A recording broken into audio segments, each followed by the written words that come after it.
What is your name? Dr. Victor Frankenstein. What is your role in this story? Some say I am the protagonist, but others say I'm the antagonist. I believe I'm the protagonist and the victim. I tried to discover secrets about life, but my creation of life only brought death. I saw goodness, but I was rewarded with only a hideous monster. The very monster killed my loved ones and sent my whole world into turmoil. How could it be anything but the protagonist? Based on your point of view, what happened? I guess I would go back to the beginning.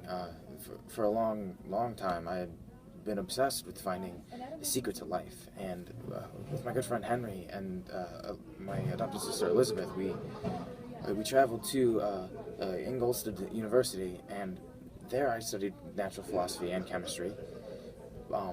After many years of research, I believed I had found the answer. With the new knowledge that I gained there, I began to fashion a body out of used parts. Yes, I know it's gruesome. I know it's gruesome, but my goal was worth it. After many nights of work, I finished my creation. I finished it. The body came to life that I made, but it wasn't what I was expecting. It was hideous. It was a monster. Not something I tried to do. It was horrific. It was, the way it moved and the way it looked. I don't know. I left it in the room and I went to go to sleep. And it woke me up smiling over me. I did the only thing anybody sensible would do. I ran. When I returned the next day, the monster was gone. The stress of the whole situation just caused me to go sick for a long time. I was sick, and then I started feeling better, and I got news from my father that my little brother William had been murdered. I rushed home, and when I was going home, I saw the monster. I only saw it for a second, but I know it was there. I know it was there, and he must have done it. He must have killed my little brother. And when I discovered that Justine had been accused, tried, and executed, that's two deaths that are my fault. I couldn't bear the burden. I tried to get my mind off of things, so I took a vacation to the mountains, and that's when the monster had found me and approached me. He admitted to killing my brother. He said it right to my face, and he said he'd only killed William in an attempt to hurt me, and I needed to understand. I can't excuse murder. And he asked me to do something for him, to make him a partner, a mate, to make another monster. What is your name? I was never given a name. They called me Monster, Brute, but I was never given a name. What is your role in this story? Some say I'm the antagonist because of all the murders I committed, but I only committed those murders because I was alone. I feel that my creator is the guilty one. He antagonized me by not giving me what I wanted. I wanted acceptance. Even my own creator wouldn't accept me. I am the victim. Alright, well, can you tell me what happened? It all started with a spark of life, and I was there. I was alive. I had no past memories. I was merely in existence. My creator ran instantly. Why would you create something you'd run from at the second you achieve what you wanted to achieve? So after that, I found him in his bed. I tried my best to smile at him, but he ran instead. When he rejected me and left and ran, I went around to try to find somebody else to explore. But everywhere I went, I only heard, "Monster, brute, kill it." And so I ran and hid. and I stayed in the mountains for a long time. I happened to cross some cottagers. I watched them. I was very curious. I did not understand what they were saying or doing, but I watched them intently. After a long time of watching them, I started to pick up on their language.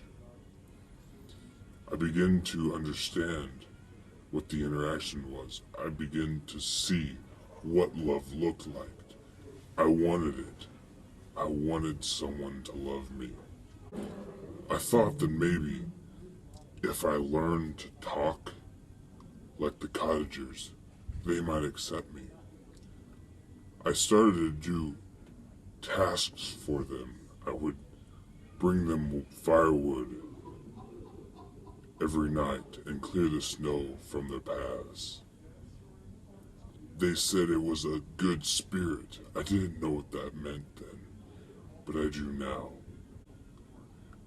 Then finally I decided one night I was going to make contact. I decided to talk to the old father who was blind in hopes that I might be able to win him over to help win his children over. I went in to talk to him, and I had quite the conversation until the children came back through the door, and immediately I was rejected. I was ripped away from the father, and they cast me out as if I were a demon. All I wanted was one look that would make me feel wanted, one look of acceptance, but I didn't get it. I became very angry and wanted to get my creator back for creating me in a living hell. So I went and I just started to destroy things. I destroyed the cottager's house. And then I went down and I found this boy wandering along a path. I grabbed him and he said that he was related to Frankenstein. I had known that Frankenstein was my creator based on a journal I found. This made me so angry, I just had to get him back. I wanted to hurt my creator, so I strangled the boy. Not too long after, I wandered upon a girl. She was sleeping in a barn. I grabbed the locket on the boy's chest and I slipped it in her pocket. Another way to get revenge.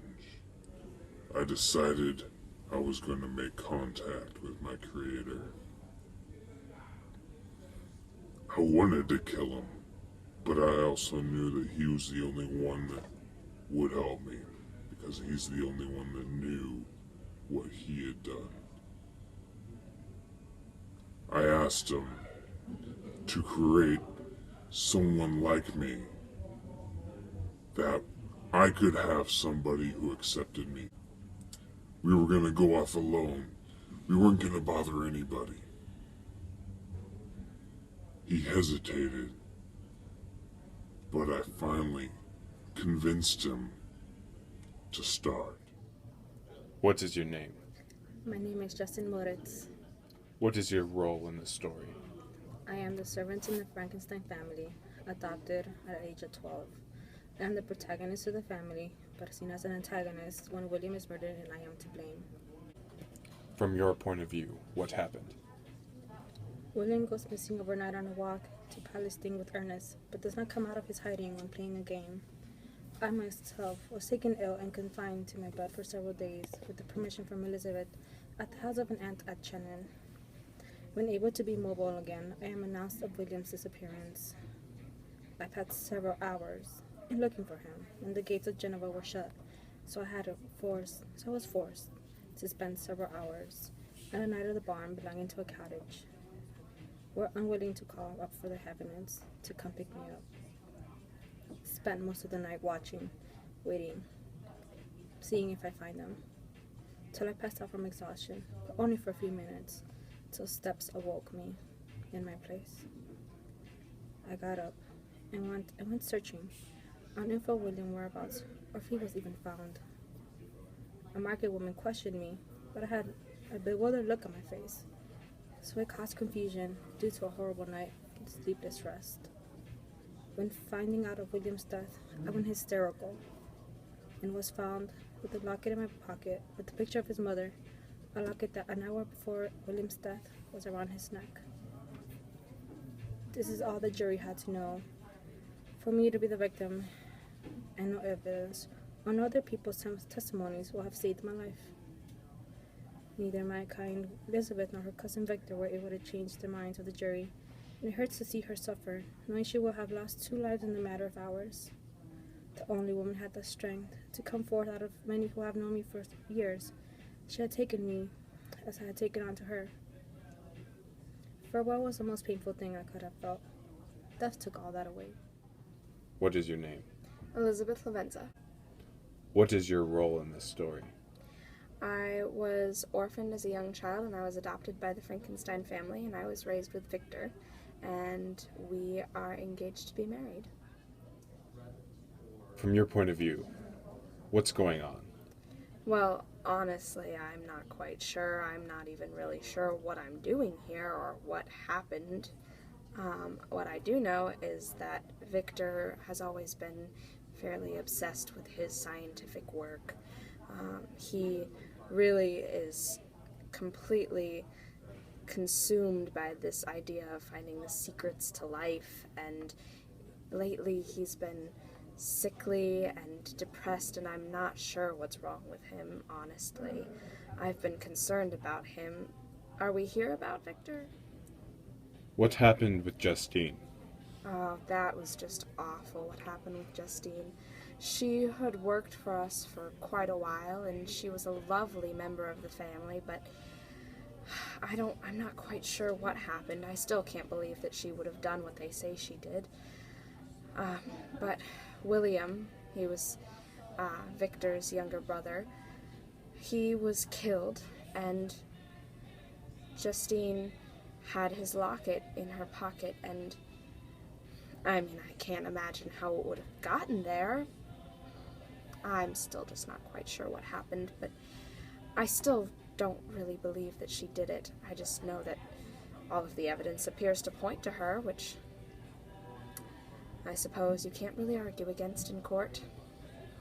Rise, my creation, rise!